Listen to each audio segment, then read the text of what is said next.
A single father bought a rusted-out car for $100 while his neighbors laughed and called it the dumbest decision he had ever made.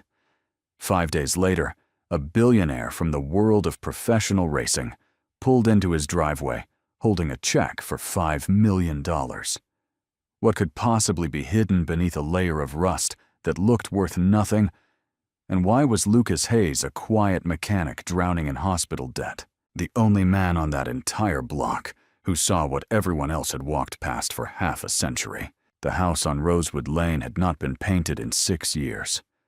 Lucas Hayes remembered the summer he had planned to do it, the summer Claire had still been well enough to sit on the porch and pick the color. She had wanted a soft gray. The cans were still stacked in the garage, their lids sealed by time, and the kind of grief that makes small tasks feel impossible. He worked out of that garage fixing engines for neighbors and strangers who found his number on a bulletin board at the hardware store. The money came in uneven bursts, never quite enough to catch up on the hospital bills that kept arriving from 3 different billing departments. Wyatt, his son, was 20 and worked part-time at an auto parts counter across town. They had an understanding about certain things. Silence between them was the shape of what they had survived together. The stuffed bear Claire had given Wyatt the year she was first diagnosed still sat on the bookshelf in the living room. She had named it Bolt, after the lightning bolt stitched on its chest. Lucas rarely spoke of Claire out loud anymore. The bear did the remembering for both of them, and that was enough. On a Tuesday morning in early October, Lucas drove out to Kessler's salvage yard on the east edge of town, looking for a transmission he could rebuild and resell. The yard stretched across 4 acres of flattened weeds and rusted hulks. He wandered past the usual rows and stopped at the back corner where the forgotten things went to disappear. The car was under a blue tarp so faded it had gone almost white. He only noticed it because the wind had lifted one corner and exposed a fender with an unusual curve, something machined rather than stamped. Lucas pulled the tarp back and stared at what was underneath. A low, long coupe, the color of dried blood under all the rust, with a long hood and fender vents he did not recognize from any production catalog he had ever studied. The body lines were wrong for any factory car. Someone had built this by hand. Old Kessler came walking over with a paper cup of sunflower seeds in one hand. He said he had hauled the car off a property auction 11 years ago and never found a buyer. No title, no paperwork, engine seized. He said Lucas could have it for $100 if he took it away today, because he needed the space for a shipment of scrap coming Friday. Lucas walked around the car twice before he answered. He did not know what he was looking at. He only knew that whoever had shaped the aluminum under that rust had known exactly what they were doing. He counted out 520s from his wallet. It was the grocery money for the next 2 weeks, and part of what he had set aside for the electric bill. Kessler wrote him a handwritten receipt on the back of a parts slip, and Lucas tucked it into the glove box of his truck as though it might matter later. Rosewood Lane had opinions about everything, and the arrival of a rusted wreck on a Tuesday afternoon was not going to pass unnoticed. By the time he backed the borrowed trailer into his driveway, 3 neighbors were standing on their lawns with their arms folded. Diana Keller came out of the white 2-story across the street, wearing the kind of practiced smile that was not really a smile at all. She lived there with her husband, behind a trimmed boxwood hedge, and she had a way of appearing at every inconvenient moment, as if monitoring property values were a civic duty the rest of them had neglected. She walked across the street with her arms folded and stopped at the edge of his driveway. Her eyes moved over the coupe, slowly taking inventory of every patch of rust, every missing piece of chrome. Then she looked at Lucas and let out a short laugh that was meant to be heard by the neighbors on either side. She asked him how much he had paid for it. When he told her, she repeated the number back to him like he had misspoken. $100, she said, shaking her head. Even that was too much because now he was going to have to pay someone to haul it back out. Lucas did not answer her. He climbed up onto the trailer and began unhooking the chains. She stood there another moment, then said loud enough for the whole block that some men just did not know when to stop embarrassing themselves and that it was a shame Wyatt had to grow up watching his father make decisions like this. Then she turned on her heel and walked back across the street, her shoulders squared, like a woman who had just performed a public service. Lucas kept working. He had heard worse from her specifically. What bothered him was not the insult. It was that he could not explain even to himself why he had bought the car. He only knew that something in the shape of it had felt familiar, the way a melody can stop a man in a crowded room without him understanding why. Wyatt came home from work just as the sun was dropping behind the roofline. He stood in the driveway with his keys still in his hand, looking at the coupe for a long time. Then he asked his father a single question. He asked whether the car had a name yet. Lucas shook his head. Wyatt walked around at once, touched the rusted fender with the flat of his palm, and said it looked like a bolt to him, like the old bear, like something that had been sitting still for a long time, but still remembered how to move fast. Lucas laughed for the first time in what felt like weeks. They pushed the car off the trailer together, rolling it into the garage on soft tires, and Lucas closed the door behind them. Under the single bulb overhead, he ran his hand along the driver's side door and felt something he had not expected. A seam where the aluminum had been hand-rolled and welded almost invisible unless you knew where to look. Production cars did not have seams like that. Prototype cars did. He crouched beside the engine bay that night with a flashlight, and the more he saw, the less sense it made. The chassis number stamped into the frame rail did not match any format he recognized from the 1960s or 70s. The suspension mounts were custom fabricated. The firewall had been formed from a single sheet of aluminum, rather than stamped in two halves, like every factory car he had ever worked on. Someone had built this car for a purpose, and then it had disappeared into a salvage yard for more than a decade. He sat on an overturned milk crate and stared at the car for a long time. The electric bill was due in 6 days. He had spent part of the money to get here, and he did not know yet whether he had made a mistake or found something no one else had been willing to see. He decided he was going to find out. Wednesday morning arrived with a low gray sky and damp air that made the rust on the coupe look darker than it had the night before. Lucas was in the garage before sunrise, a mug of black coffee cooling on the workbench beside him. The chassis number kept running through his head in a loop, 5 digits and 2 letters that belonged to no database he had ever searched. He started with the engine bay. The block was seized, as Kessler had said, but when Lucas wiped the grease and dust away from the valve cover, he saw something that stopped his hand. A small maker's mark stamped into the aluminum near the oil filler neck, no larger than a thumbnail. The shape of a hawk, with its wings folded, and beneath it, 2 letters, M and W. The mark was too precise to be factory work. Whoever had pressed it into the metal had signed the engine the way an artist signs a canvas. Wyatt came down around 7 with toast in one hand and his work shirt unbuttoned. He stood in the doorway watching his father for a while before asking what had been found. Lucas did not look up from the engine. He said only that the car had been built by someone who left fingerprints and that he was going to spend the day trying to figure out whose fingerprints they were. Wyatt nodded and said he would stop by the library on the way home from work and pull anything he could find on custom coach builders from the 1960s and 70s. By the afternoon, Lucas had taken photographs of everything: the hand-rolled door seams, the custom suspension mounts, the aluminum firewall, the hawk mark, the strange chassis number on the frame rail. He uploaded the images to a restoration forum he had used for years, a place where old mechanics and amateur historians argued about carburetors and original paint codes.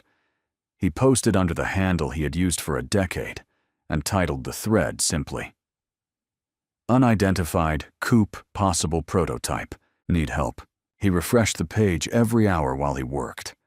By the time Wyatt came home with a stack of library photocopies, there were 3 replies on the thread. The first 2 were the usual noise guesses about kit cars and replicas. The third was different. It was a single sentence from a user Lucas had never interacted with before. The sentence read, "Take that post down before the wrong people see it." The account had been created 6 years ago and had posted exactly 4 times all of them on threads about lost prototype vehicles from the 1960s. Lucas sent the user a private message asking what he was supposed to be afraid of. The reply came back within 20 minutes. The user wrote that the Hawk Mark belonged to a coach builder named Marcus Webb, that Marcus Webb had built exactly 11 prototype racing coupes between 1966 and 1972, and that every single one of those cars had been documented as destroyed in a warehouse fire in the spring of 1973.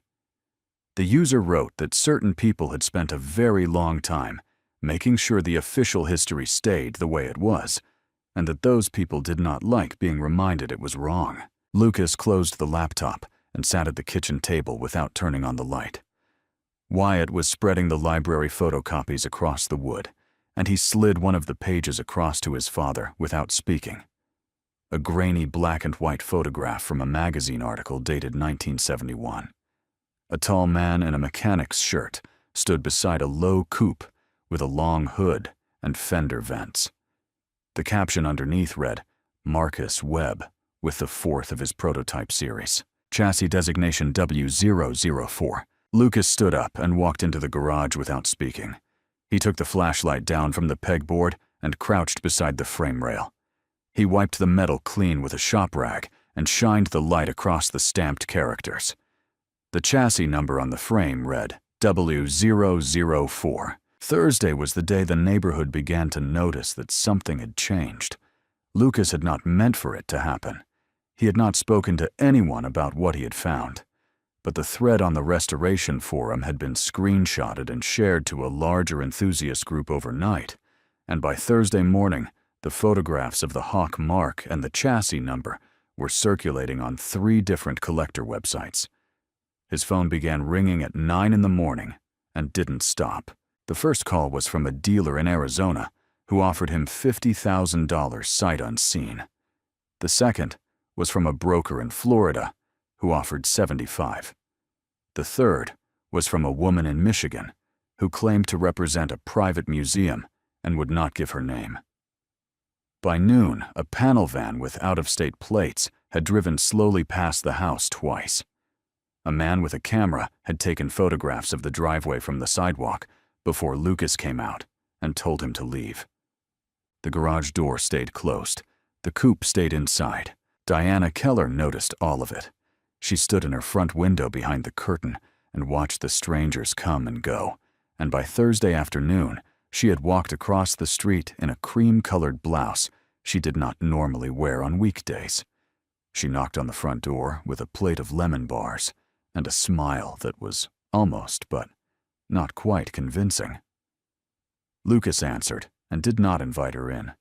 She stood on the porch and told him she had been thinking, and that perhaps she had been too quick to judge the other day, and that a man with his talents deserved more credit than the neighborhood had given him. She added that her brother-in-law had some experience with collector cars and would be happy to come by and give Lucas some advice free of charge. Lucas thanked her for the lemon bars and said only that he was still figuring out what he had. He closed the door politely and set the plate on the counter. He did not eat any of them. The squad car pulled up at 7 that evening. 2 officers, polite but firm, asked whether Lucas could produce proof of ownership for the vehicle in his garage. An anonymous call had come in suggesting the car might be stolen property. Lucas showed them the handwritten receipt from Kessler's salvage yard and the photographs he had taken of the empty numbered lot where the car had been sitting. The officers apologized for the inconvenience, made a note, and left. Lucas stood in his driveway and watched them go. He did not need to ask who had made the call. He could see the curtain in the white 2-story shift back into place from across the street.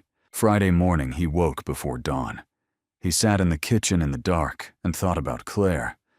He thought about the last conversation they had ever had 3 days before the end, when she had told him that the best thing about him was that he looked at things other people threw away and saw what they were really worth. She had said it with her eyes closed, almost too quiet to hear. He had carried that sentence for 3 years without knowing what to do with it. He understood now. He had bought the coupe because some part of him had already known, not the specifics, not the name Marcus Webb, but the shape of the thing, the sense that a life's work had been buried under rust and silence, and that someone was going to have to be the one to pull it back into the light. Wyatt came home from work that evening visibly uneasy. He had been approached at the parts counter by a man in an expensive jacket who had asked very specific questions about his father's latest project. The man had not bought anything. He had simply stood at the counter, asked the questions, and left. Wyatt described him carefully on the back of a receipt. A tall man graying at the temples, silver watch, a voice that was polite in a way that did not feel polite at all. Lucas folded the receipt and put it in his wallet. He told Wyatt to keep his phone on him at all times. Then he went out to the garage and spent 2 hours reinforcing the side door with a second deadbolt and a length of 2x4 braced against the frame. For the first time since he had brought the car home, he understood that what was sitting in his garage was no longer just a machine. It was a problem that other people were going to try to solve for him, whether he wanted their help or not. The private message from the forum user came in at 4 in the afternoon. The message was shorter this time. It read, "A man will come to your house tonight. He is not the owner. He represents the people who arranged the fire in 1973. Do not sign anything. Do not take his offer. The real owner will come tomorrow." Lucas wrote back, asking who the user was. The reply came after a long delay. It read only someone who worked for Marcus Webb and who watched the warehouse burn. "I have been waiting 30 years for someone to find what you found." Lucas closed the laptop and did not open it again. The dark car that pulled into his driveway at 8 that evening was not a vehicle he recognized. A driver got out first, then a tall man in a charcoal suit, graying at the temples, a silver watch catching the street light. Wyatt looked at his father from the kitchen window and did not need to say anything. It was the same man from the parts counter. The man introduced himself as Richard Mercer.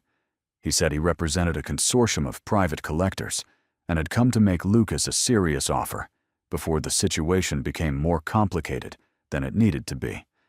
He spoke from the bottom of the porch steps. He did not ask to come inside. He said his clients were prepared to pay $200,000 in cash that evening for the car in the garage. He said the coupe had no provable provenance, no title, no documentation, and that anyone who bought it on the open market would be taking a significant legal risk. He said it would be wiser for Lucas to accept a clean offer from buyers who understood the car's history. Lucas asked him what history that was.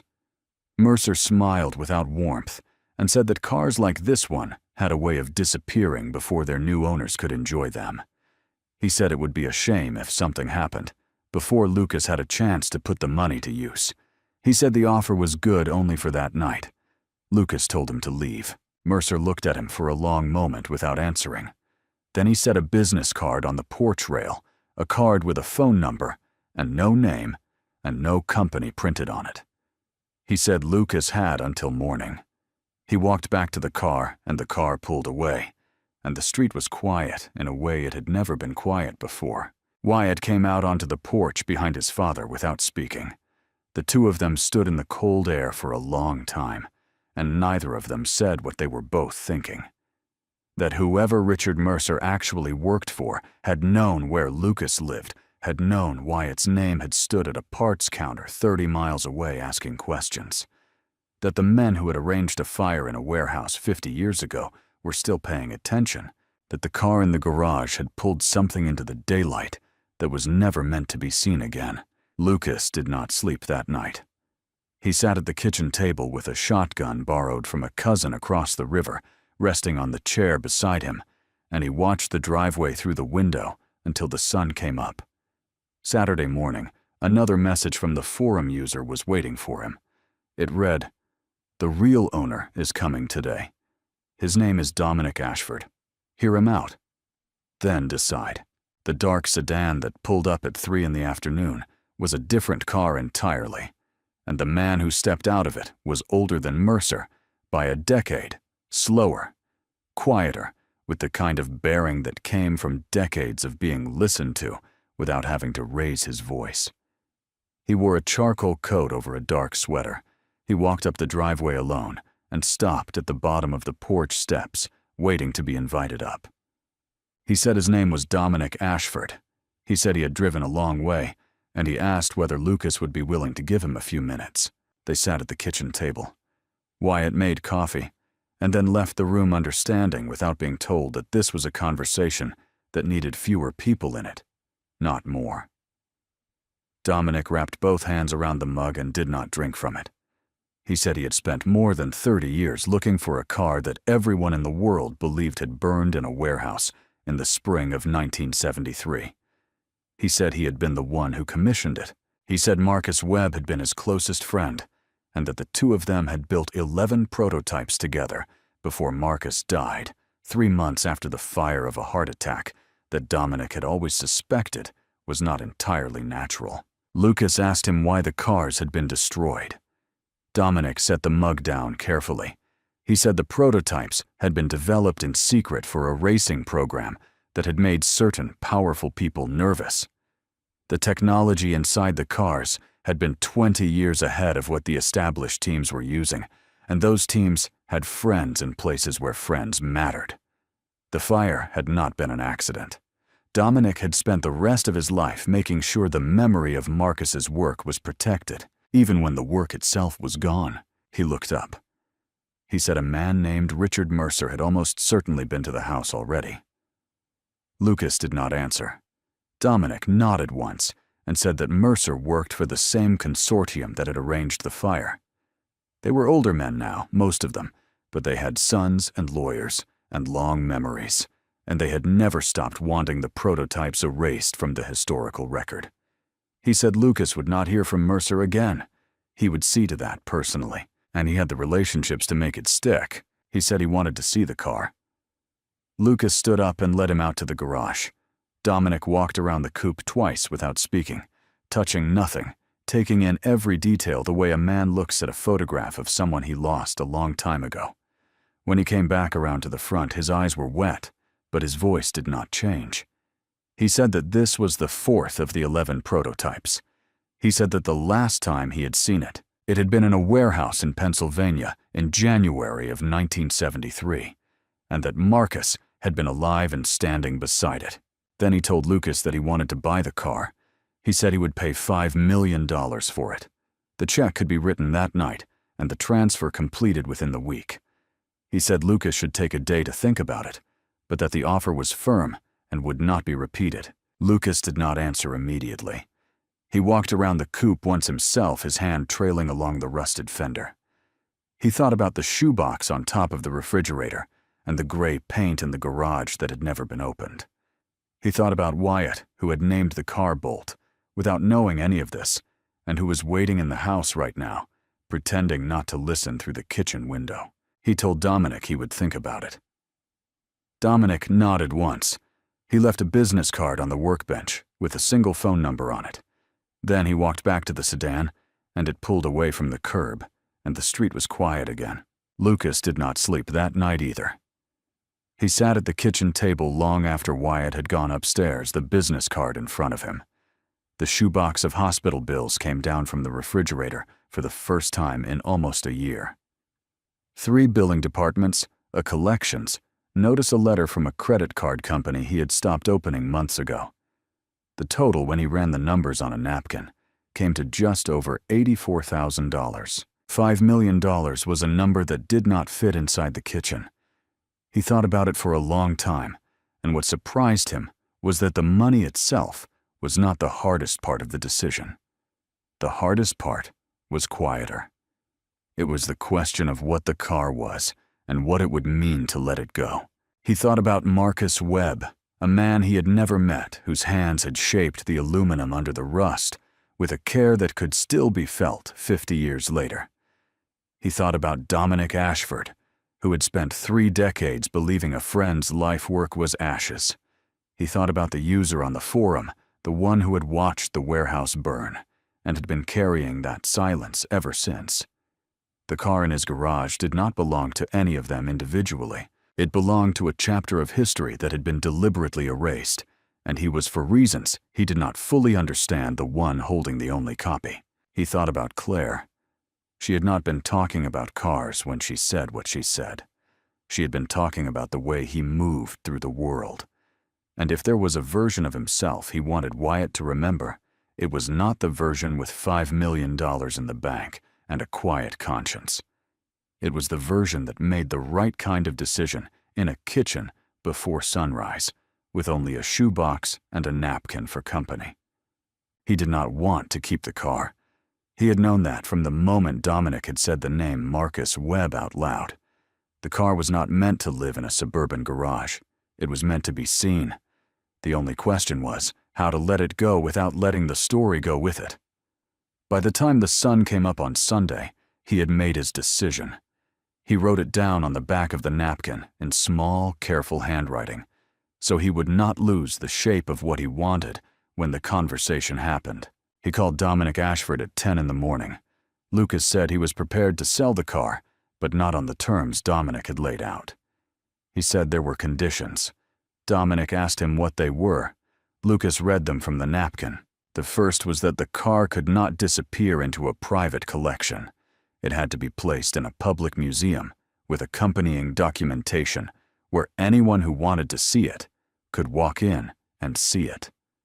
The second was that Marcus Webb's name had to appear on the display prominently, along with the true story of the prototype program and the fire in 1973. The third was that the exhibit had to be written in language a person with no engineering background could understand, because the point was not to impress specialists, but to honor a man whose work had been hidden from ordinary people for half a century. The fourth was that the plaque on the car had to acknowledge that the coupe had been given the name Bolt by Wyatt Hayes, who had named it before anyone knew what it was. The line was quiet for a long moment after Lucas finished. Then Dominic asked, in a voice that had gone slightly unsteady, who Wyatt was. Lucas told him. Dominic said that Marcus had named every one of his cars, too. Sometimes the name came to you before the thing was finished, and that was how you knew you had built something honest. He said he accepted every condition. He said he would have his lawyer draft the agreement that afternoon, and that the purchase would be structured as a transfer to a non-profit foundation. He would fund specifically created to preserve Marcus Webb's work. He said the museum placement would be permanent, not a loan.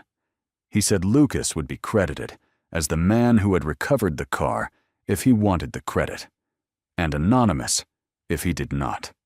Lucas said he would prefer anonymity. Dominic said he understood. The paperwork was signed on Monday afternoon in Lucas's kitchen, with Dominic's lawyer present, and Wyatt standing quietly by the window. The check was handed across the table in a plain white envelope. Lucas opened it, once looked at the number, and set it beside the bills he was finally going to be able to pay.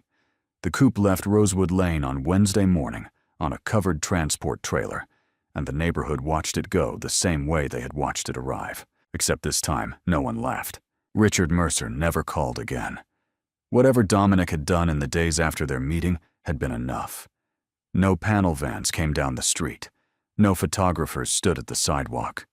The silence that settled over the house was the first clean silence Lucas could remember in a long time. Diana Keller was not on her front porch when the trailer pulled away.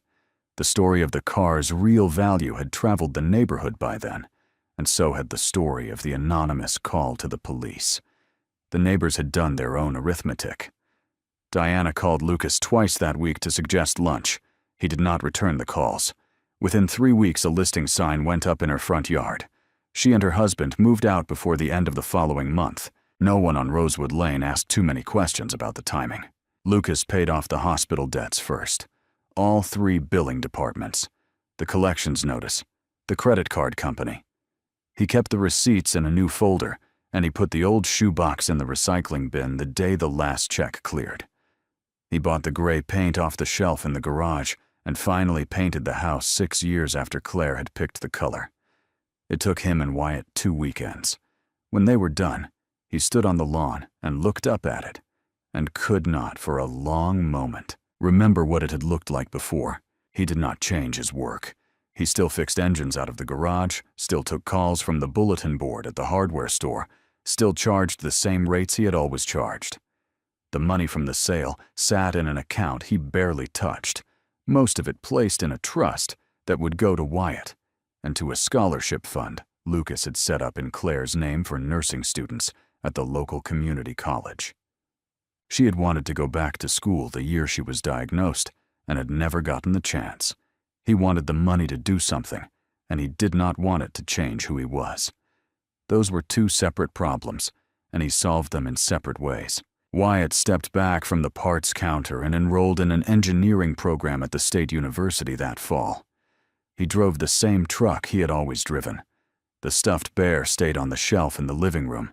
The name Bolt, which he had given to a rusted coupe on a Tuesday afternoon in his father's driveway, now appeared on a small brass plaque at an automotive museum in Pennsylvania beneath a black and white photograph of Marcus Webb. Wyatt went to see it once alone. The week the exhibit opened. He had not told his father he was going. When he came home, he only said that it looked good, that the writing on the plaque was clear, and that an older couple had been standing in front of the car, reading every word. Lucas nodded and did not ask for more detail. The coupe sat in that museum now, under careful lighting behind a low rope barrier, with its hand-rolled seams and its hawk mark, and the chassis number W004 visible through a cutaway panel that had been added so visitors could see the craftsmanship underneath. The plaque on the wall told the full story. Marcus Webb, the prototype program, the fire in the spring of 1973, the 30 years of silence, the rediscovery on a salvage lot in a small American town, the name given to the car before anyone knew what it was. Every condition Lucas had written on the back of a napkin had been honored exactly as he had asked. He did not go to see it himself, not yet. He would someday. For now, it was enough to know that it was there that the story had survived, that a man's work had been pulled back into the light by someone who had not been looking for anything except a transmission he could rebuild and resell. The real value had never been in the car. It had been in the willingness to see what everyone else had walked past. That was a thing no check could ever have bought from him. It was the one part of himself he had managed to keep.